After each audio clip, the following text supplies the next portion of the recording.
Ayan, good morning, good afternoon, good evening sa ating lahat. At andito na naman tayong muli sa ating pagre-reaction video dito sa upload ng ating Carla Bells. O, ayan, nakikita na natin ang model ng dream house niya. Ayan, ayan, ayan, ayan, ayan. Pero bago ang lahat, ay tayo mag-shoutout muna sa ama ng Kalingap na walang iba kundi si Kuya Bal Santos Matubang, Kalingap Rob at ang may bahay ni Kuya Bal. Ayan, shoutout at sa lahat ng mga kasamahan ko dyan sa Kalingap Strikers. Magandang araw, ladies. Ayan, sikat na ang strikers. Ayan, ang mga gorlets hindi magpapatalo. Kaya yan, dito tayo sa bagong upload ni Carla Bells. Ayan, ang design ng dream house niya. Yung lote na ibinigay ng mga sponsor sa kanya na 100 square meters. At ayun, binisita niya, kasama niya ang tatay niya na si Pure Health at si Sigmaya, ang may bahay ni Pure Health. At ayun, tatay talaga ang tawag niya kay Pure Health. At ayan, makikita natin, may bakod na yung lote. O, di ba? At si Pure Health talaga ang hands-on. Binigyan ni Carla Bells ng tiwala dahil yung papa naman niya ay alam natin busy sa hanap buhay para sa pamilya nila. Iyan ang nakakaganda sa mga tinutulungan ng kalingap na hindi umaasa ng tulong. Kaya nakikita ninyo yung design ng dream house ni Carla Bells ay talaga naman maganda. 'Di ba? Maganda siya. At deserve, deserve ni Carla Bells sa sobrang bait sa bata na 'to, magagalangin at marunong magpapahalaga sa mga bigay ng sponsor niya. Kaya ang tibay din ng mga bakod at maganda ang pagkagawa at nakikita na niya yung improvement sa ipinapagawa ni Pure Health. At iisa lang yung gumawa doon sa bakod nila sa bahay ni Pure Health at dito sa pabakod ni Carla Bell sa luti niya na bigay ng mga sponsor. At doon sa mga sponsor na nagbibigay dito, nag-ambag-ambag sila. Kaya nabuo ang pagbili dito sa luti, napaka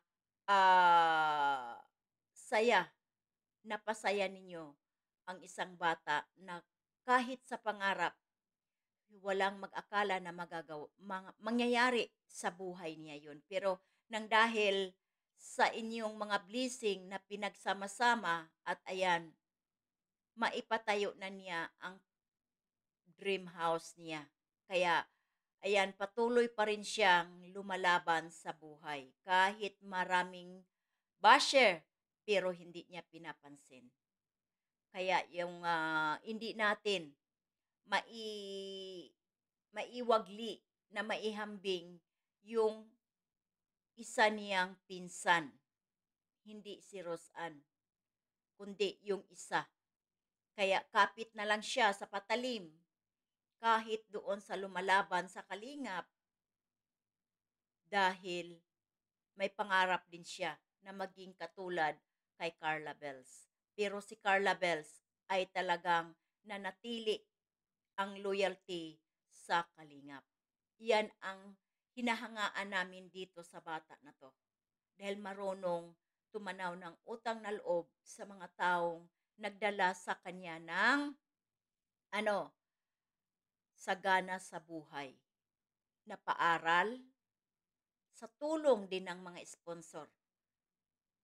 Kahit tinutulungan ni Kalinga Prab at hindi pinabayaan siya ng mga sponsor hanggang ngayon. Kahit may bahay na, binibigyan na ng dagdag hanap buhay sa pamilya niya. Pero andyan pa rin ang pamilya niya naghanap buhay sa dati nilang inumpisahan na hanap buhay. Hindi talaga sila umaasa na lang sa mga bigay katulad ng mga ibang beneficiary. Gumagawa sila ng diskarte sa buhay nila, sa alalay din ng kalingap at sa mga sponsor.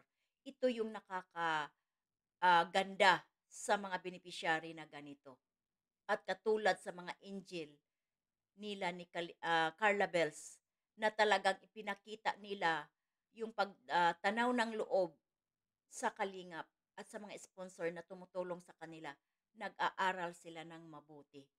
At Carla Bells, ito ang pinakamagandang stepping stone mo sa mga pangarap mo. Kaya alagaan mo ang bawat bigay ng mga sponsor at sa kalingap.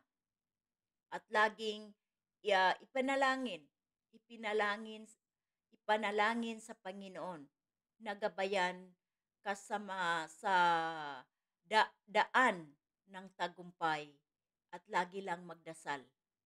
Ah, laging panatiliin na may takot sa Panginoon dahil ang tao, ang batang mabait, mapagkumbaba, lalong pagbigyan ng ah, blessing ng ating Panginoon. Tandaan natin yan, Carla Bells.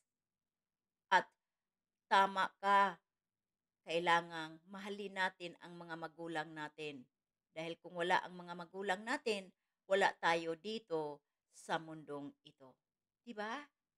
Kaya ayan, na kahit ako nagandahan sa disenyo ng bahay mo. Kahit isang kwarto o dalawang kwarto, maliit lang yung isa at yung sayo ay andyan na yung CR sa loob, pwedeng-pwede na. Ha? Pwedeng-pwede na. Basta may sarili ka ng bahay na matatawag mo na hindi mo na kailangan na mag maghanap buhay pa pag nakatapos ng pag-aaral, kundi mag-invest ka na lang ng mag-invest kasi may bahay ka na eh. Ha? May bahay ka na. Kaya invest, yan ang pinakamagandang gawin mo habang bata pa. Ha? Huwag maging materialistic dahil yung mga bagay na yan, nasisira at dumadaan lang. Pero pag nag-invest ka na nag-invest, lalo na mga lupa, ay darating at darating ang panahon, lalo na dyan sa inyo, ay ang mumura pa ng mga lupa ngayon. Kaya mag-invest ka, Carla Bells, ng lupa. Kung may pera ka, pwede mong hulog-hulugan. At pag mayroon ka na talagang trabaho, nakatapos ka sa kurso mo, pwede mo yang patayuan ng apartment.